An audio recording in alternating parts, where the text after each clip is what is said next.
If you had asked me what home meant to me, I would have pointed to the gray-stoned mansion nestled on the hills of Northern Virginia, the one worth $70 million, though to me, it was always priceless. My name is Victoria Monroe, and I grew up in that mansion surrounded by towering pines, warm Sunday dinners, and the kind of love that wraps around your soul like a blanket in winter. My mother, Barbara, was a literature professor with a soft voice and a heart big enough to carry the world. My father, Raymond, was a titan in the financial world but came home each evening like clockwork to ask me about my day. And my little brother, Eli, 9 years younger, was the quiet, artistic soul who taught me that strength can be soft. That house wasn't just architecture. It was the rhythm of our family, the sound of Mom reciting poetry by the fireplace, the smell of Dad's coffee in the study, and the echo of Eli's laugh bouncing down the grand staircase. It was where I learned about duty, compassion, and above all, loyalty. So when I stood at the gates of that mansion years later dressed in black for my father's funeral only to find the doors locked, my name unwelcome, and my stepmother smiling from behind armed guards, I realized something. She may have had the keys, but she had no idea what that house truly was, and no clue what I was willing to do to protect it. I remember the moment my world cracked. I was 22, stationed overseas on a remote airbase in the Middle East, as a young Air Force pilot. I'd just finished a night training sortie and was still in my flight suit when a base officer approached me with a solemn expression. "Captain Monroe," he said, "there's an urgent Red Cross message waiting for you."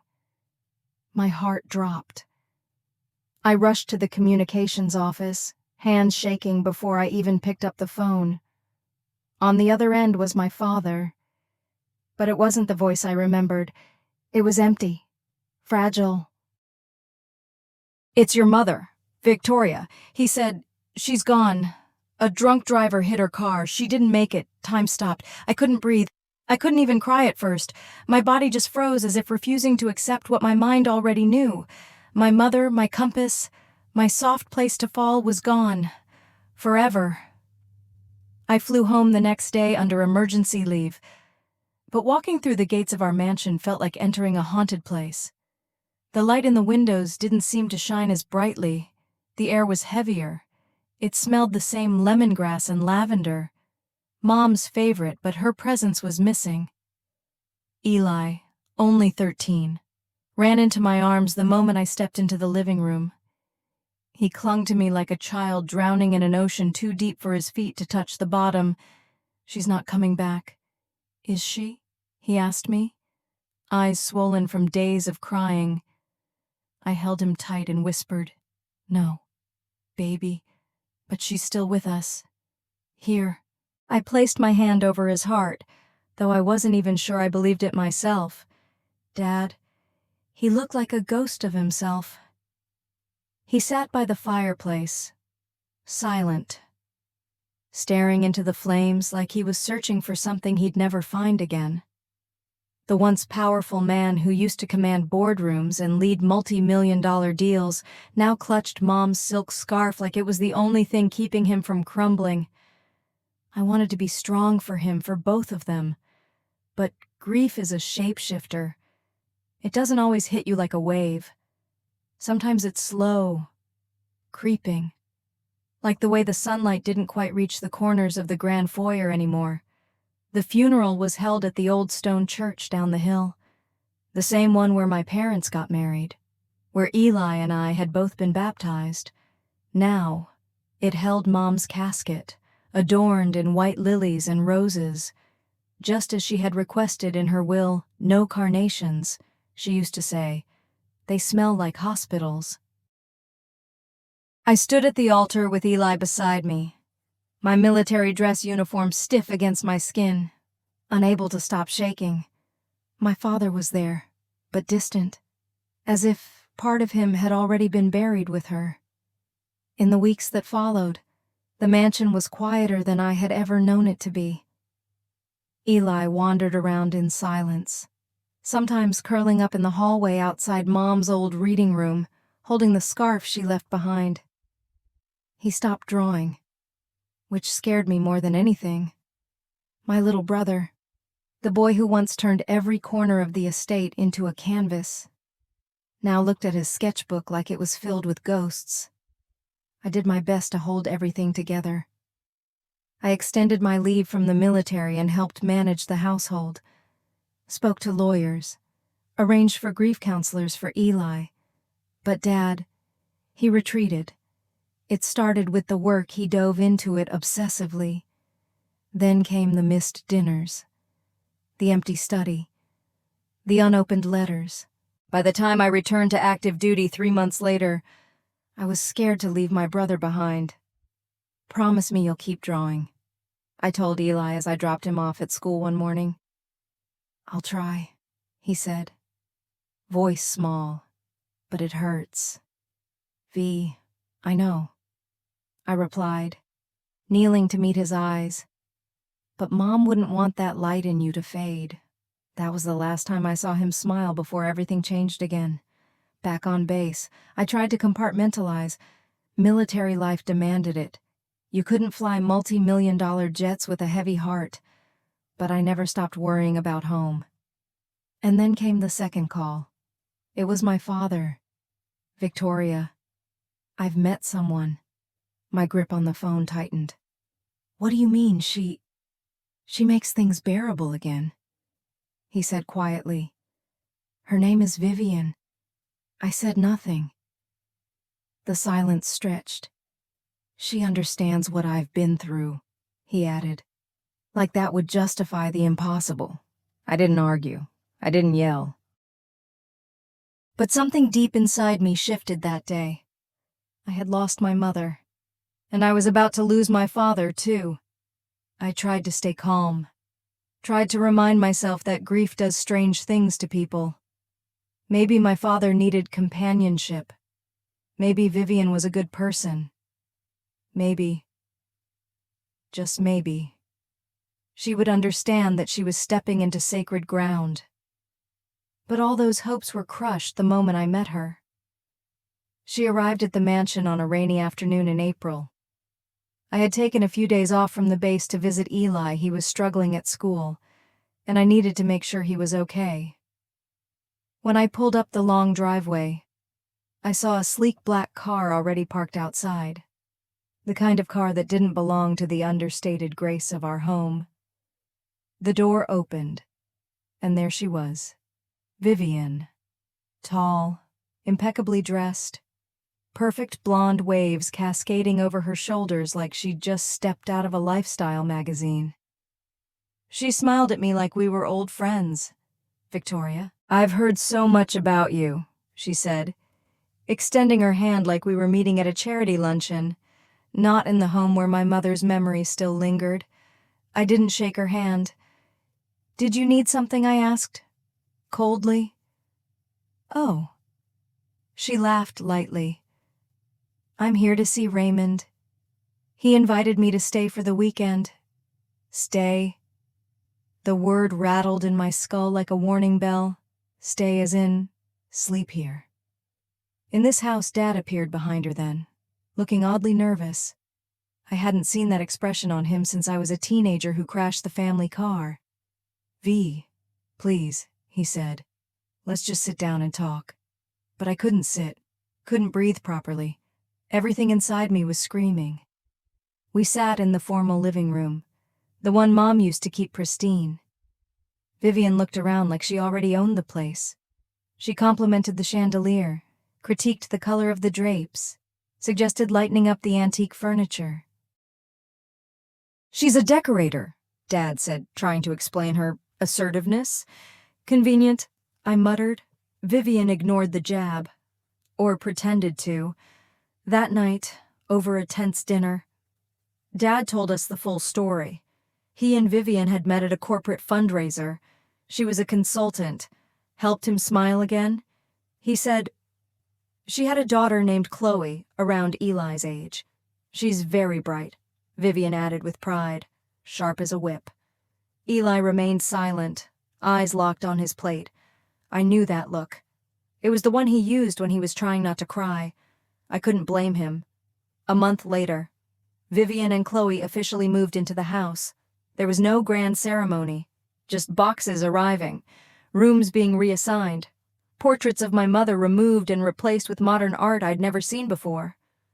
Her rose garden, meticulously maintained even after Mom's death, was bulldozed within days. Vivian claimed it was too old-fashioned. She replaced it with glass sculptures and artificial lights. I didn't say anything at first, for Dad's sake, but I saw what was happening. Eli started changing, too. He was quieter than usual. One evening, after dinner, I found him in his room tearing up a sketch he'd drawn of Mom and throwing it into the trash. Why, I asked. Stunned. He hesitated. Then, in a voice so low it was barely a whisper, he said, "Chloe said Mom's not here anymore, that it's weird I keep drawing her." Vivian agreed. I saw red. I marched downstairs and confronted them both in the sunroom, where they sat sipping tea like they were royalty. "If either of you ever belittles Eli again, I won't stay silent," I said through clenched teeth. Vivian looked at me with that maddening, sugary smile. "Victoria, you're misunderstanding. We're just helping him move on. You don't get to decide how my brother grieves," I snapped, "especially not in my mother's home." She didn't respond, but Chloe, smirking behind her glass of lemonade, muttered, "It's not just your mother's home anymore." I looked at Dad. He was sitting in the corner, silent, not defending me, not defending Eli, just watching. That was the moment I realized something terrifying. Vivian wasn't just visiting. She was taking over. From that day, the house felt less like home and more like enemy territory. Every memory of Mom was being scrubbed out, replaced with Vivian's version of modern elegance. Eli's art was mocked. My input was ignored. When I returned to base a week later, I cried in the cockpit before takeoff. Not because I was afraid of flying, but because I felt like I was losing my family, piece by piece. And the worst part, Dad let it happen. After I returned to base, I tried to keep my focus on the mission. I told myself I had a job to do, that the Air Force needed me, that Eli would be okay. But deep down, I knew that wasn't true, that each time I called home, I heard less of my brother's voice and more of Vivian's. She answered the phone like she was the lady of the house, now cheerful, firm, always just slightly too sweet. "Eli's doing fine. Victoria," she'd say, "he's adapting. You really don't need to worry so much." But I did worry, every day, eventually. Eli stopped picking up altogether, so I requested a weekend leave. When I arrived back at the mansion, the transformation was shocking. The pale gray stone exterior was the same, but everything else felt unfamiliar. The entryway, once filled with framed photos of our family vacations and holidays, had been cleared. In their place were large abstract paintings and a single ornate mirror with gold trims so heavy it looked like it belonged in a palace. Not our home. The grand piano my mom used to play gone. Her antique writing desk where she composed letters and lesson plans, replaced with a glass table and designer vases filled with plastic orchids. I walked through the house feeling like a ghost in someone else's museum. Eli wasn't in his room when I arrived. I found him out in the back garden, what was left of it. Mom's rose beds were gone, bulldozed. In their place were metallic sculptures and stone fountains that looked like they belonged in a luxury hotel. Not a family estate. Eli sat on the bench, hunched over a sketch pad. His pencil barely moved. "Hey, kid," I said softly. He looked up, and my heart clenched. His eyes had lost that quiet spark. He looked tired, like an old man trapped in a teenage body. "V," he said, "I didn't think you'd come." "Of course I came," I replied, sitting beside him. "You stopped answering my calls." He looked down. She said I needed boundaries, that you were making things harder. I asked, Vivian, he whispered. I clenched my fists. Do you want to come with me? I asked. Suddenly, even just for a few days, get away from this, I can't, he said, his voice cracking. Dad doesn't say anything, but I know he wants me to stay. That night, everything boiled over. I came downstairs to find Chloe in the living room, ripping up one of Eli's drawings. She was laughing. Eli stood frozen across the room, his hands clenched, face pale. I stormed in, grabbed the torn pieces from her hand, and turned to Vivian, who, of course, had been watching silently from her seat. Enough, I said, my voice shaking with fury. You may fool my father, but you don't fool me. Victoria, she said, rising slowly. You're being dramatic. This is his drawing, I shouted, holding the torn paper in the air. It was for our mother. And you let her destroy it, Vivian crossed her arms. You need to stop living in the past. Barbara is gone. This is our home now. And Eli is better off learning to grow up. I stepped closer. Say one more word like that about my mother, and I swear, Victoria. My father's voice cut in. I turned to see him standing at the doorway. He looked tired, older, smaller. She's trying, he said. Vivian's trying to help. I know you don't see it now, but help I cut in. By erasing everything Mom built, by turning this place into a showroom and letting Chloe terrorize Eli. I'm doing my best, he said. But he didn't sound sure of it. He sounded like a man clinging to something just to stay afloat. I looked at him, then at Eli, and I realized I couldn't fix this by yelling. I couldn't force my father to open his eyes, but I could protect my brother. That night, after Eli had fallen asleep, I went online and began researching. I found a small, prestigious arts-focused boarding school in Massachusetts, a place where students like Eli could explore their creativity in peace. It wasn't cheap, but I had savings. I'd figure it out. The next morning, over breakfast, I brought it up. I want to go, Eli said quietly. Before I could even finish explaining, I don't want to stay here anymore. V, I don't feel safe. And just like that, I knew I'd made the right decision. We packed his things quietly, mostly sketch pads, some books, and a few of Mom's keepsakes, a silk scarf, an old bracelet, a worn copy of Leaves of Grass. At the gates, my father stood watching us, arms crossed. What are you doing? He asked, voice weary. I'm taking him somewhere safe, I said. Somewhere he can breathe. This is his home, he insisted. No, I replied softly. Not anymore. I didn't wait for his answer. I just opened the car door, helped Eli in, and drove away. And as the mansion shrank in the rearview mirror, I knew something inside me had changed forever. I hadn't just lost my mother. I'd lost my father, too. 3 years passed. Eli settled into life at the boarding school in Massachusetts. He began drawing again, real drawings.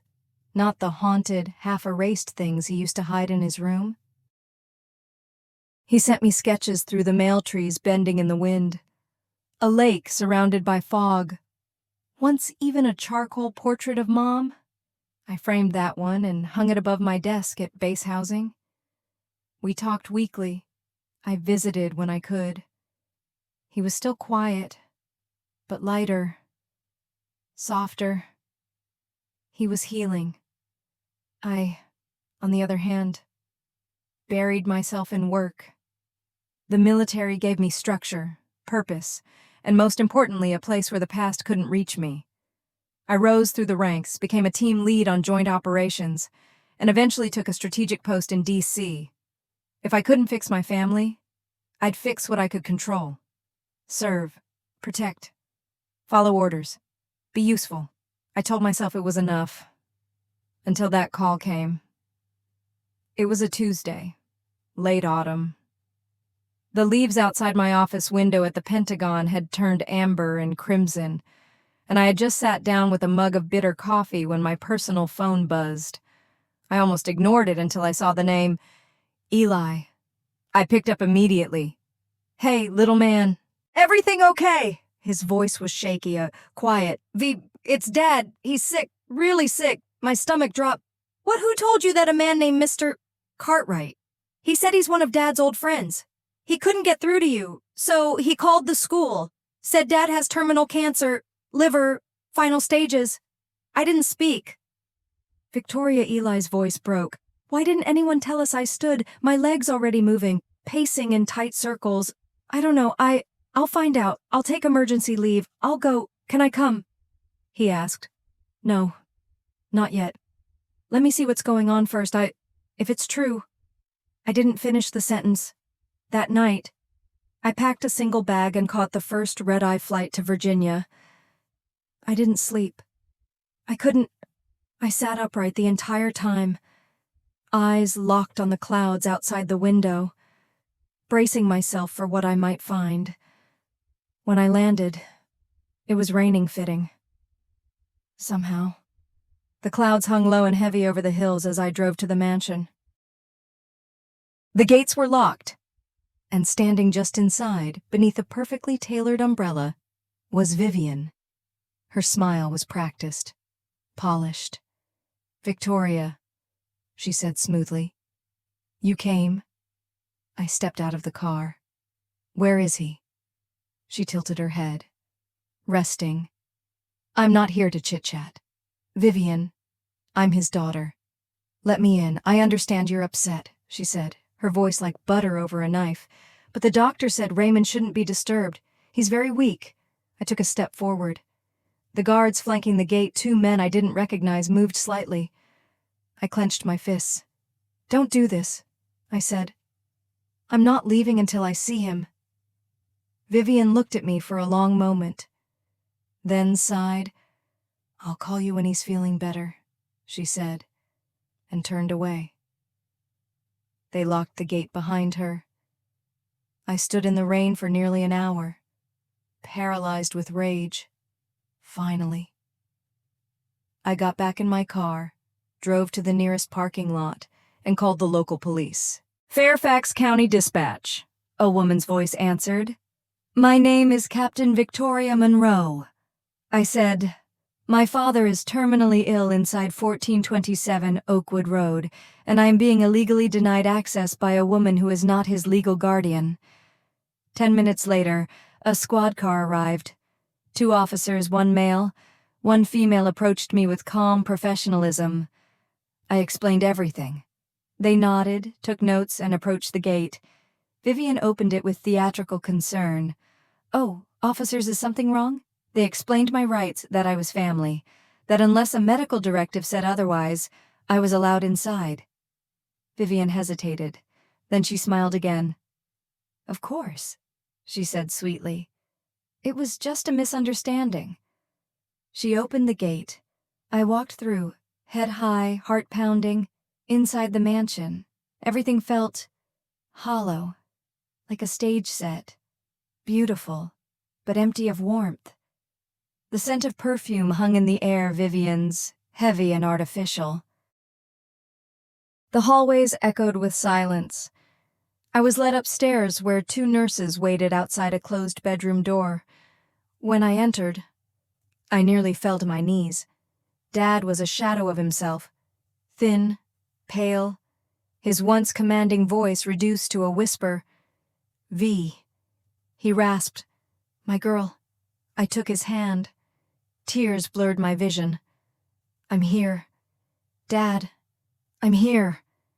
He looked at me with tired eyes. "I'm sorry." I wanted to scream. Ask him why. Why he let Vivian push us away. Why he stopped calling. Why he let Mom's memory be buried beneath acrylic sculptures and cold gray walls. But all I did was whisper, "I missed you." His lips trembled. "I never stopped loving you two. I was just so tired," and I believed him. But I also knew we didn't have much time. I held his hand until his breathing steadied. When I stepped out of the room, Vivian was waiting. "You've seen him," she said, her voice now cold. "You can leave now." "No," I said flatly. I said, "Yes," she snapped, and with a signal to the guards, I was escorted dragged from the mansion. Again, I screamed her name as the gates slammed shut behind me, and as I stood in the driveway, soaked in rain and heartbreak, I made a vow. She may have locked me out, but she had no idea who she was dealing with. 3 days after I was forced out of my father's house, the call came. It was Vivian. Her voice was flat, distant, like she was reading from a press release. "Victoria, I'm calling to inform you that your father passed away this morning. Peacefully, in his sleep." I froze. No tears came. Not right away. Just the sound of silence roaring in my ears. "I thought you'd want to know," she added, as if she were doing me a favor. "You didn't let me say goodbye," I whispered. She hung up without responding. I don't remember how long I stood there. Phone still pressed to my ear. Grief didn't crash over me like a wave, it settled into my bones like lead. I had missed my mother's final moments, and now I had missed my father's too. I called Eli. He didn't say anything for several seconds after I told him. Then she didn't even tell us he was dying until it was too late. "No," I said quietly. She didn't.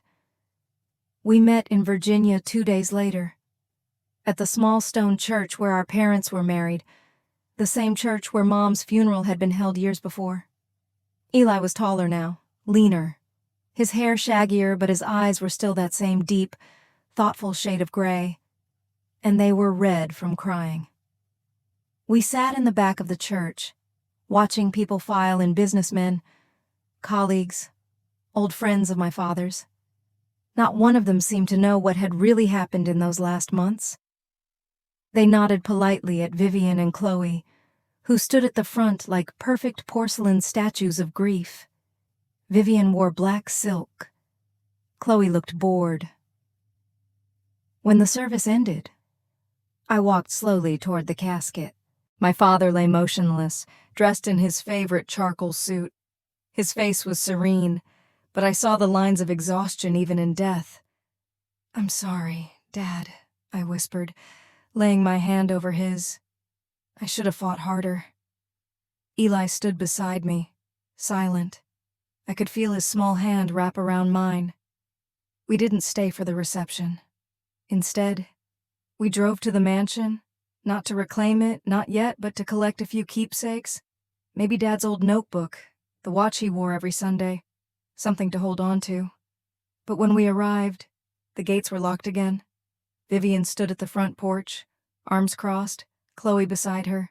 "You're not welcome here," she said, her voice syrupy and cold. "We're not here to fight," I said, trying to stay calm. "We just want a few of our father's personal belongings." Her expression didn't change. "You'll have to speak to my lawyer." She handed me a sealed envelope. Inside was a legal document with Dad's signature at the bottom. It stated that all assets, including the mansion, financial accounts, and possessions, had been transferred to Vivian and Chloe, sole beneficiaries. I stared at the paper, my hands trembling. "This is a lie," I said flatly. "It's notarized," she replied, "and already filed with the county. If you try to contest it, you'll be wasting your time." "Dad would never do this," Eli whispered beside me. Vivian smirked. "You're young. Eli, you wouldn't understand how complicated estate planning is. Raymond wanted peace. He didn't want drama." I stepped forward, shaking. He wanted to leave everything to the people he raised, the people who knew him, who stood by him. Not a woman who manipulated him when he was weak. Chloe let out a dry laugh. "Wow, sounds like someone's bitter." I turned to Eli. His lips were trembling. His fists were clenched so tightly his knuckles had gone white. That's when I knew we couldn't let this go. We turned around, got in the car, and drove away. Not in defeat, but in fury. Back at my apartment. Eli curled up on the sofa, holding the only thing we had left, a scarf of Mom's and a tiny sketchbook filled with his drawings of the house before Vivian's reign. "She's lying," he said. "She had to force him to sign something. He wasn't well." "I know," I said, "and we're going to prove it." That night, I made a list. Everything I remembered: the nurses who cared for Dad, his friends who'd been pushed away, the former staff Vivian had fired, and most importantly, Grayson, our family's longtime lawyer. I called him the next morning. "Victoria," he said, surprised, "I've been meaning to reach out, but Vivian made communication difficult after your father fell ill." "Did he really change the will?" I asked. There was a long pause. "Not with me," he said quietly. My breath caught. "Then who?" "She brought in a different lawyer," Grayson explained. "Locked me out of the estate handling completely." "I wasn't even allowed to visit." I swallowed hard. "Was there a trust?" "Yes," he said, his voice sharper now. "Your father created a trust long before his diagnosis, stating that the mansion and a majority of his assets would go to you and Eli. He even recorded a video message to accompany it. But once Vivian got involved, I couldn't access any of it. I've suspected manipulation for months, but I couldn't act without your consent. You have it now." I said, "Let's go after her." Grayson agreed to begin the process of challenging the newly presented will. But we'd need evidence records, witnesses, the original trust, and anything showing Vivian had exerted influence while Dad was incapacitated. And so began the second battle for the mansion, not with fists or screaming at the gate, but with paper, signatures, and truth. Over the next few weeks, Eli and I worked with Grayson day and night. We contacted our father's former assistant, who said Vivian had abruptly fired her. She recalled Raymond becoming increasingly confused and exhausted in his final weeks, but still clinging to the idea of keeping the house in the family. We tracked down Clara, our longtime housekeeper, who had overheard Vivian arguing with another lawyer about getting things signed before he fades. One night, we got a call from a hospice nurse who had cared for Dad.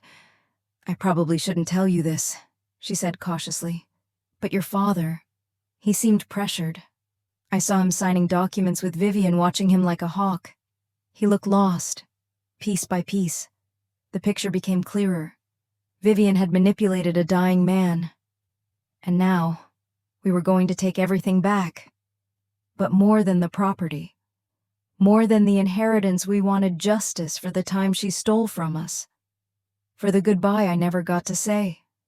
For the final hug Eli would never receive. For every rose she uprooted from Mom's garden." The legal battle had officially begun.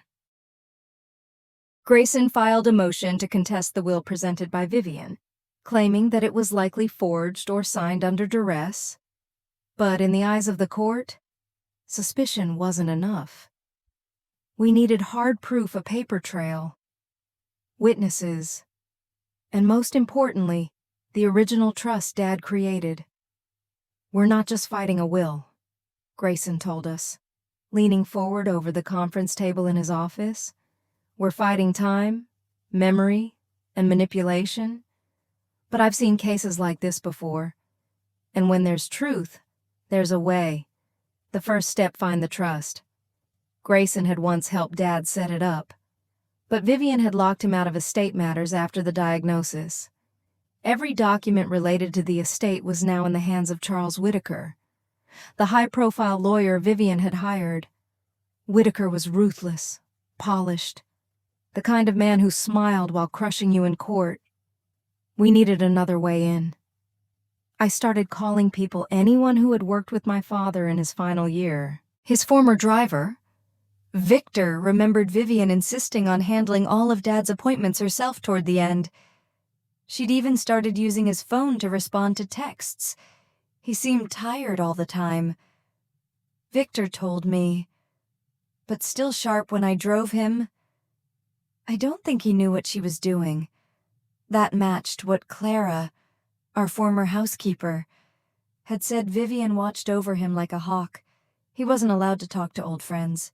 And she fired me the day after I saw her removing files from his study. Piece by piece, the pattern emerged.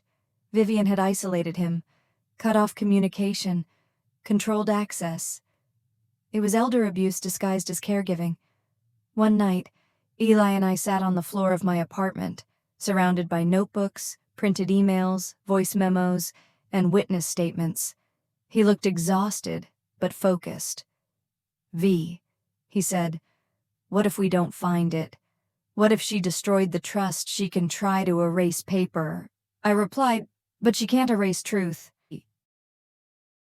Grayson suggested looking into Dad's former firm, Monroe Financial Group, where Dad had kept backups of most documents. After Mom's death, he became meticulous with digital records. We set up a meeting with Daniel Chang, one of the IT managers who had worked under Dad for over a decade. I remember Mr. Monroe well. Daniel said he had us create a private backup archive for his personal and family files. It was encrypted and buried deep in the system. He wanted security. "Do you think it's still there?" I asked, trying not to sound too desperate. Daniel nodded. "If no one knew where to look, absolutely." He asked for 24 hours. The next morning, Grayson called me. His voice was shaking with excitement. "Victoria," he said, "we have it." Eli and I rushed to Grayson's office, where he inserted a small USB drive into his laptop. On the screen appeared a PDF labeled Monroe Family Trust. Final, signed. It had everything. The trust detailed how the estate, including the $70 million mansion, the company shares, and all family assets, were to be split between me and Eli. A small provision had been included for Vivian, just enough to ensure she wasn't left destitute. But she was never meant to control anything. Dad's digital signature was on it. So was the date 4 months before his diagnosis. Attached was a short video file. We watched it in silence. Dad sat at his old desk, looking strong. His voice was steady. To Victoria and Eli, he said, "This trust is my final way of honoring everything your mother and I tried to build. The house, the legacy, it belongs to you. Protect it. Live with integrity, and take care of each other." Eli was crying before the video even ended. I pressed my hand over my mouth, overwhelmed by a storm of grief, anger, and something else, clarity. Dad hadn't abandoned us. He had tried to protect us the only way he knew how. Vivian had simply hijacked his last months and tried to rewrite his legacy. With the trust in hand, Grayson prepared the legal challenge. We sent an official letter to Whitaker, demanding the original will Vivian had filed with the court. They refused, of course. Claimed it had already passed probate, that it was signed with full mental clarity. But now we had leverage. Grayson submitted the trust as evidence. Alongside it, we included sworn witness statements from Clara, Victor, and Daniel Chang. A subpoena was issued for the notary who had stamped the contested will, who turned out to be Vivian's friend from a yoga retreat in Arizona. The pieces were falling into place. Then Vivian played her next card. We received a letter from Whitaker's office accusing us of harassment and psychological torment, threatening to countersue if we continued our challenge. Eli looked at me, scared. "V, what if we lose?" I squeezed his hand. "We won't. Not because it's easy, but because it's right." I had spent my adult life in uniform, trained to remain calm in war zones. But nothing had prepared me for fighting a war over my own father's memory. And yet, I'd never felt more certain of my mission. This wasn't about money. It wasn't even about the house. It was about truth. About refusing to let a manipulator rewrite the story of a man who had taught us what honor meant. Grayson filed the petition for a full hearing. The date was set. We had one chance to prove everything, and I intended to make sure Vivian would finally face the one thing she never anticipated. The full truth, in public, under oath. The courtroom was colder than I expected. Not in temperature, though the air conditioning was relentless, but in tone. Polished wood, unsmiling faces, the quiet ticking of a wall clock that somehow made every second feel like a countdown. Eli sat beside me, hands clasped in his lap, his sketchbook closed tightly in his arms like a shield. Grayson, ever composed, stood at the table reviewing our documents one last time. I was in uniform, not for intimidation, but to remind myself who I was. Not just a grieving daughter, a soldier, a protector. Across the aisle sat Vivian and Chloe. She wore a black designer suit and pearls that glinted under the lights. Her posture was impeccable, her face demure, but I saw the twitch in her fingers, the way she avoided my eyes. Behind them, their lawyer Charles Whitaker looked as though he were born in courtrooms, charismatic, poised, and thoroughly unimpressed with anyone who wasn't on his payroll.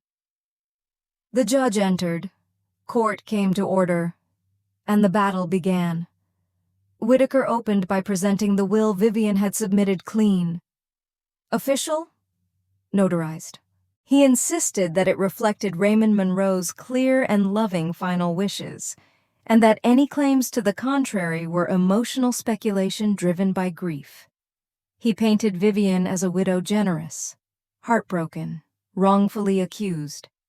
She stood by her husband through his final days, Whitaker said with practiced gravity.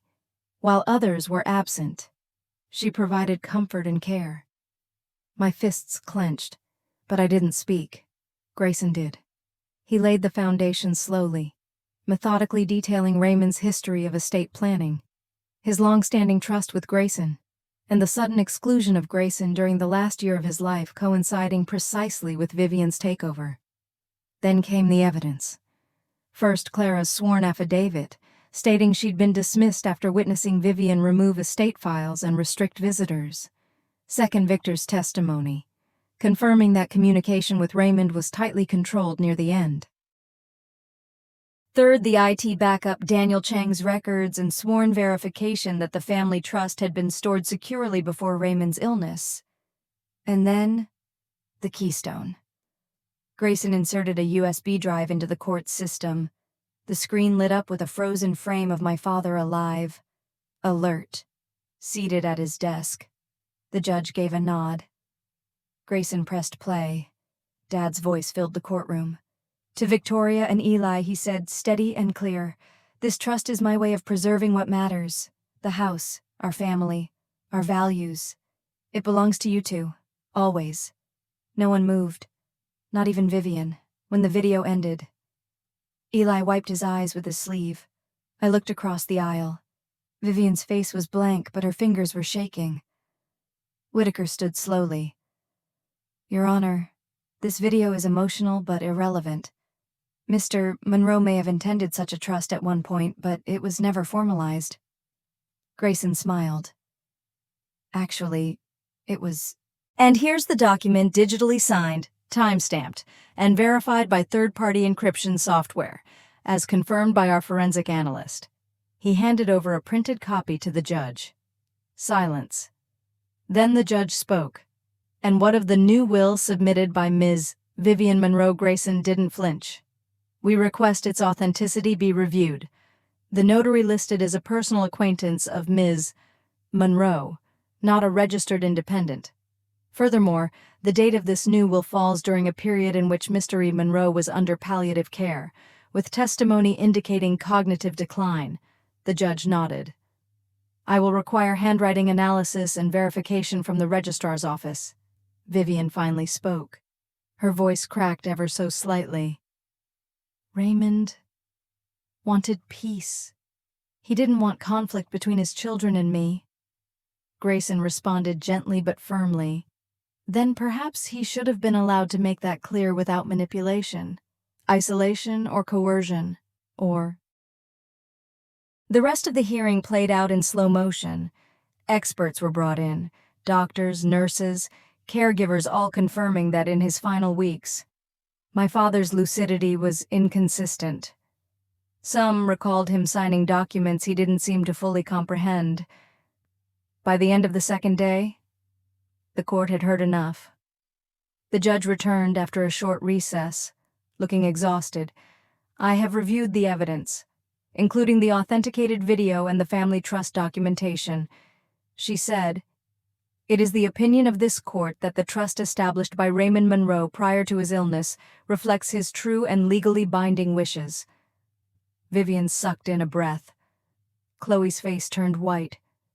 "The contested will is hereby deemed invalid. The Monroe estate, including all properties and assets listed in the trust, will revert to the rightful beneficiaries Victoria and Eli Monroe." My vision blurred. I wasn't even aware I was crying until Eli grabbed my hand under the table and whispered, "We did it." The courtroom emptied slowly. Vivian stood, silent. As she passed me, I turned to her. "I don't hate you," I said quietly. "But I'll never forgive what you stole from us. Not the house, not the money, but the time. The moments we'll never get back." She didn't answer.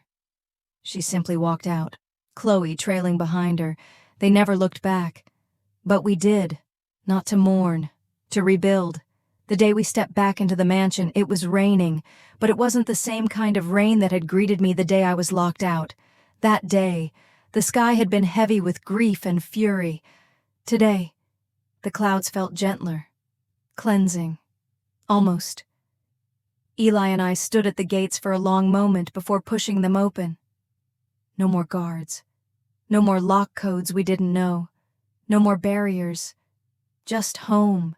Except it didn't feel like home. Not yet. Inside, everything was just as we'd left it after the court battle. Vivian and Chloe hadn't taken much, just clothes, jewelry, and the polished masks they wore in public. What they left behind was colder, a house stripped of meaning. Mom's writing desk was gone. The rose garden had long since withered under a layer of artificial turf. The family portraits had been replaced with hollow, expressionless artwork. Still, something stirred in me. Not sadness, determination. "Let's bring it back," I whispered. And we did. It started with Eli. He reopened Mom's old reading room and turned it into a studio. Within a week, the walls were covered in charcoal sketches of forests, faces, and memories. He painted a large mural in the front hall, Mom in her garden, surrounded by roses. Dad standing beside her, one hand on her shoulder, the other holding a coffee mug just the way he used to. I found Dad's notebook, tucked away in a drawer in his old study.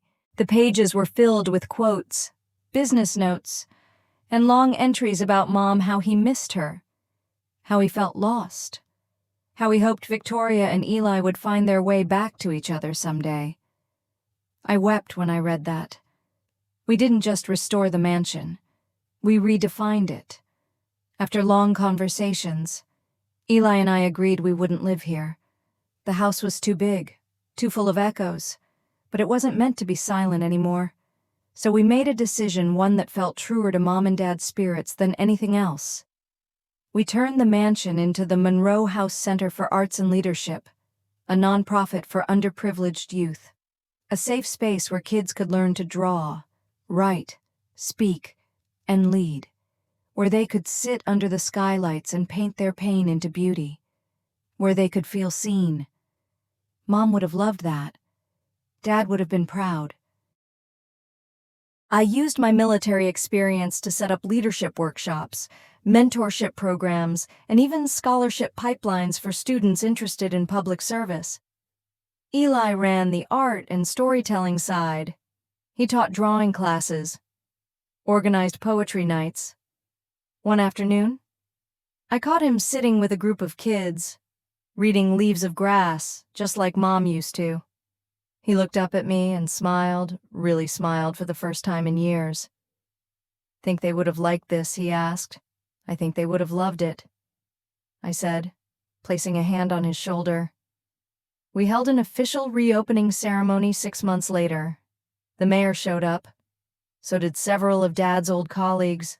Even Grayson stood at the front steps, dabbing at his eyes as he watched a group of 10-year-olds perform a skit about courage and kindness in the garden.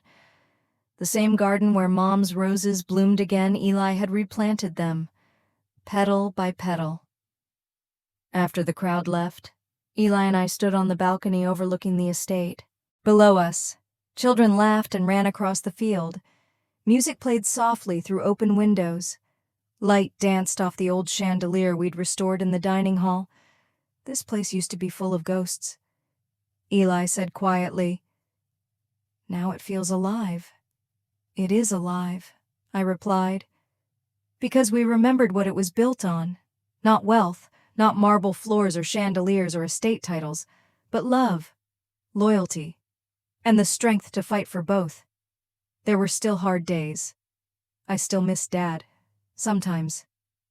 I walked into his study and expected to hear his voice, sometimes. I looked at Eli and saw the scared boy he used to be standing in a hallway, clutching torn artwork and trying to stay brave. But those moments passed. We had healed. Not because we got the house back, but because we reclaimed ourselves. Vivian and Chloe disappeared from public life after the ruling. Rumor had it they moved to Florida, living off the small sum Dad left Vivian in the original trust. I didn't follow up. I didn't need revenge. I had already won the only victory that mattered. Some people thought we were foolish for not selling the estate, but they didn't understand. This mansion wasn't a prize. It was a promise. A promise that no one, not even those with fake smiles and sharp pens, could undo what a real family built. One evening, I sat with Eli under the stars. The sky above Monroe House was quiet and endless. "Thank you," he said softly, "for never giving up." I turned to him. "Thank you, little brother, for reminding me what we were fighting for."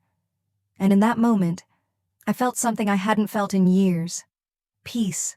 The kind of peace that doesn't come from winning lawsuits or unlocking gates, but from knowing you honored the people who gave you everything. My story isn't one of revenge. It's one of resilience, of refusing to be erased, of standing in front of the home you were born in and saying, "This is mine," not because of the deed, but because of the memories, the love, and the legacy that lives here. And no one, not even the most cunning stepmother, can take that away from you.